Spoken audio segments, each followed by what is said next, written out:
Maitham Adigal signing into Maitham channel. Today, my dear friends, we are going to talk about second-hand knowledge.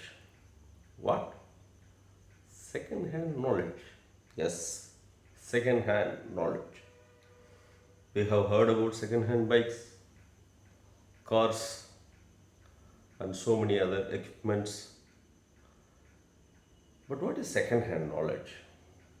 Even buying second-hand things. When you buy a second-hand vehicle, you may end up bearing a cost for any damage, wear and tear by caused by the previous person, previous owner. So you have to pay for that also.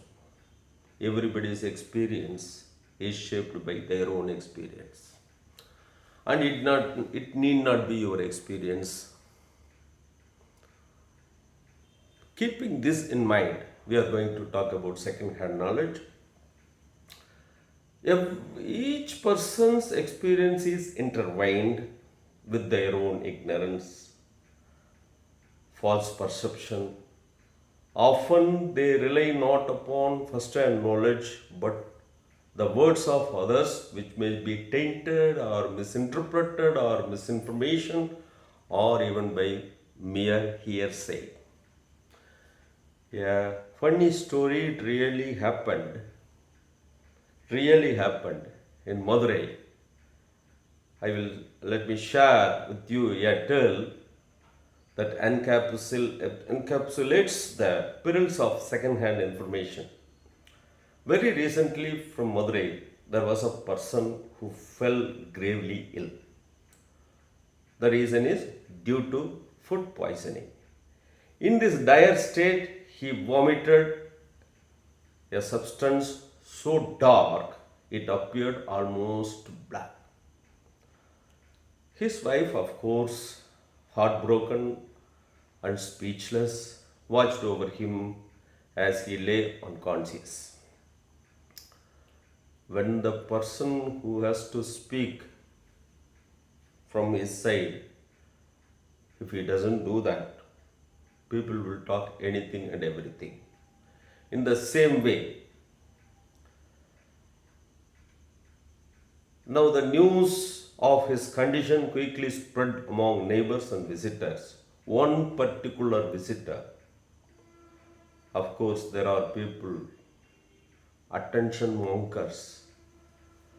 This person seeking some attention took it upon himself to explain the situation to others. The patient, he declared, vomited a substance as black as crow. As this information passed from person to person, it morphed and twisted in the most curious ways. And one person surmised that he must have eaten crow. What?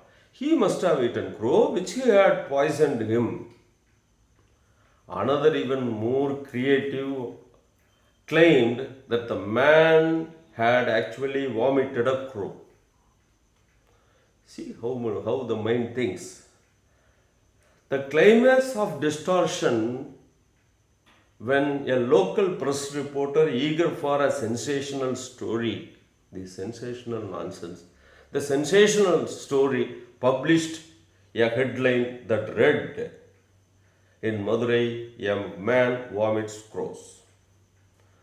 What began as a simple, albeit concerning episode of food poisoning had transformed into bizarre and entirely inaccurate tale through the power of second-hand information. This is how the informations spread. So when you lend your ears, you should be very cautious. People will tell anything and everything in this world. Okay, these informations are okay. What about the experience or knowledge? There also I will tell a real life incident. I will tell another real life incident that reflect a reality found in many lives of families. In countless households, there exists a mother. I don't want to mention a particular. There exists a mother, one who has endured the hardships of troubled marriage and the sorrow of divorce. Her experience have left deep scars, of course, leading her to believe men are men. She started believing, or she has come to the belief, men are men. They cannot be trusted. As the fate have it, as the fate would have it, these mothers often have daughters. As the daughters grow, the mother unconsciously but fervently begin to instill their own beliefs and fears. Trust no man. She unconsciously tells, trust no man. They say from the beginning you must hold your ground. It's an advice, a piece of advice given to her own daughter with an idea to keep her child secure and safe. These daughters, absorbing these words, enter into their own marriages armed with their mother's warning. If a woman comes with no arms also, man cannot withstand. If she is armed with all these ideas, enter into their own marriages. Their husbands, men of kindness and integrity, find themselves facing an invisible adversary. The share of doubt and mistrust born from second-hand knowledge, which is mother's experience, and of course, mothers is not bad and have no bad intention, but her advice have made her daughter in such way. From the very start, the household was engulfed in chaos. The daughters, guided by their mothers, cautionary tales, struggle to place their trust in their husbands. Every action and word is scrutinized through the lens of suspicion. The learning, the loving home, and that loving home that could have been blossomed or instead torn apart by the echoes of past wounds and inherited wisdom, not by her own wisdom, but by her mothers, these daughters' mothers. The mother, note, well intentioned, advised, born from their own pain, cascades into their daughters' lives, creates a ripples of turmoils. It underscores the necessity of questioning on knowledge we should inherit. Of course, the daughter is poor. Just mother is also good, but where you should take, what you should take, the lack of knowledge that made their whole life into a turmoil.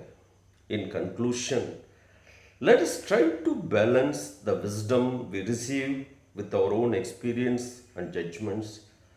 Let us build our lives on foundations of trust and understanding rather than shadows of cast, doubt casted by other spots. I put it again, when you buy a second-hand vehicle, you may end up bearing the cost for any damage, wear and tear caused by the previous owner. What is this? what is the conclusion you give, Swami? Be open-minded, not get, don't have a conditioned mind. We are often approach everything with conditioned mind. Travel a lot, be logical and reasoning. The solutions I will give in detail. If you really like the videos and if you comment, yes, the problem exists in everybody's life. If you tell, I am going to tell incident by incident how to put it in orders. With this, I conclude. I thank you all. Om, Om.